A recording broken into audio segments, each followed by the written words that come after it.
Welcome to this training video on the NEC UC Suite client for the SV9100 voice server.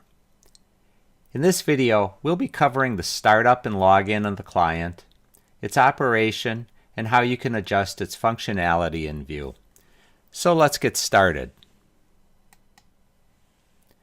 The first step in running the application is to log in. Once you've logged in for the first time, most of these settings are retained for future login. You'll need to know the following: the phone system address. It may either be a name like it is for me, or it may be an IP address that looks something like this. The system web port is usually 80, but it may be different for your installation.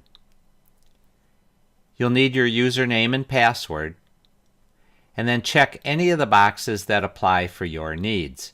Note, CRM, or Customer Relationship Management Integration, is not needed for Microsoft Outlook.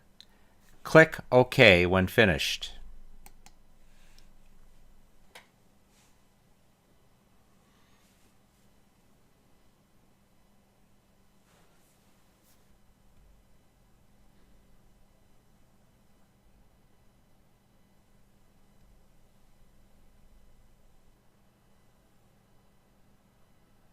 This is what my client looks like. Now yours may look different, and we'll cover how you can change the look and functionality in a couple of minutes. Let's see how my client is laid out.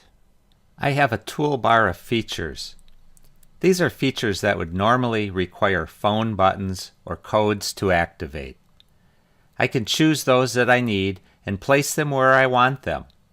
If I have more features assigned than I have room to display them, these down arrow keys will give me access to them.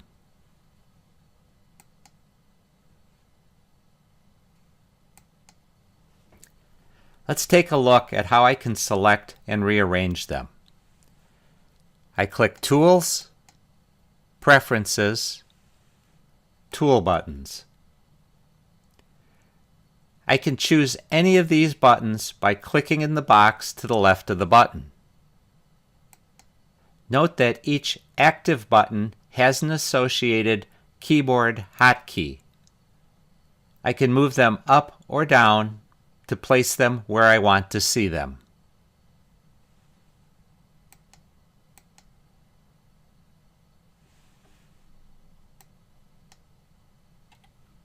I have a Busy Lamp Field tab that allows me to see at a glance the availability of my coworkers or my buddy list. I can click on any one of them to quickly call them. I can right-click to dial their alternate numbers, leave them a quick voicemail, or send them an email. What can I see about my coworkers? Well, for starters, on the right side of their button, I can see if they are on the telephone, they're in Do Not Disturb, or if their phone is forwarded somewhere. The left side of the button is their profile picture. These can be turned on or off. In the center, besides seeing their name and extension, I can see their presence, which is a virtual in and out board. If I hover over a profile picture, I can get additional information they have included when they set their presence. Let's look at how you can modify the buttons and then come back to changing your presence. Go to Tools, Preferences. In the General tab, you have the ability to upload or take your profile picture. Modifying buttons is done in the BLF DSS tab. BLF is short for Busy Lamp Field. DSS is short for Direct Station Selection. Managing your BLF group is done by selecting the BLF tab and selecting Properties. Choose Extensions on your right and click Add to add them to your view.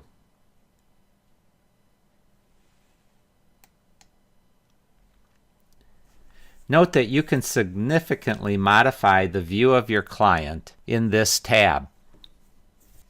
Before I leave the tabs window, you can see there are several other tabs that you can change settings to change the way your client operates. I'm going to highlight a couple. Shortcuts. To change your default to either supervised transfer, where you can introduce the call, or immediate, also known as blind transfer, where the call leaves your phone immediately, select either radio button. Voicemail. To set up visual voicemail, select and fill out the items in the Voicemail tab. To change desktop notifications, select the Notification Settings tab and make the changes best suited to you. And last, Instant Message. Select the Instant Message tab to make changes to the way your instant message will function.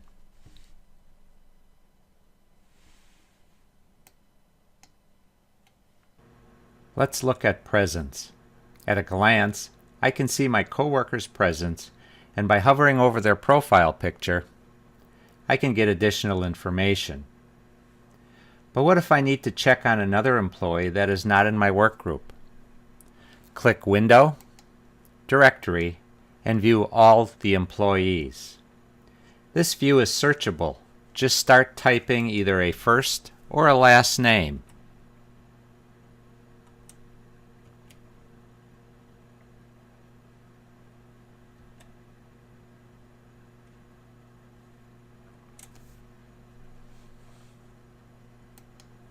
To change my presence, I click on this arrow, choose My Presence, and make adjustments to this form as I feel is needed. Note that I can change my phone forwarding, voicemail greeting, and specify an expected return time.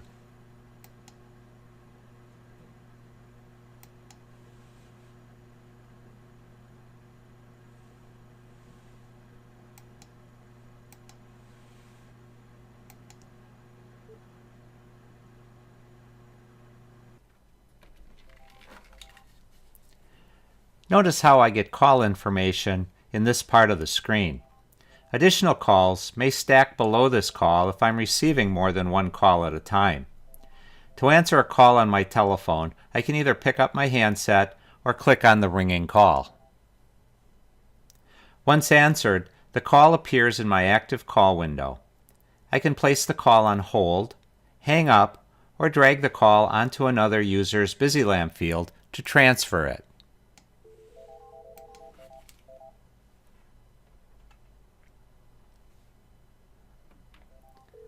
With a ringing call, I can right mouse click and redirect the call to another extension or send the call directly to my voicemail. Hi, you've reached the voicemail of Charlie Nyman. Sorry I can't take your call. Note the color of Ann's name and extension. They're a different color because she's logged in with her client. She's also on the phone and I need to let her know something right away. Here's a good application for Instant Message. Instant Message allows you to carry on a conversation screen to screen with another person running their UC client. You can either right mouse click on their BLF button and choose Instant Message, or access Instant Message from a tool button.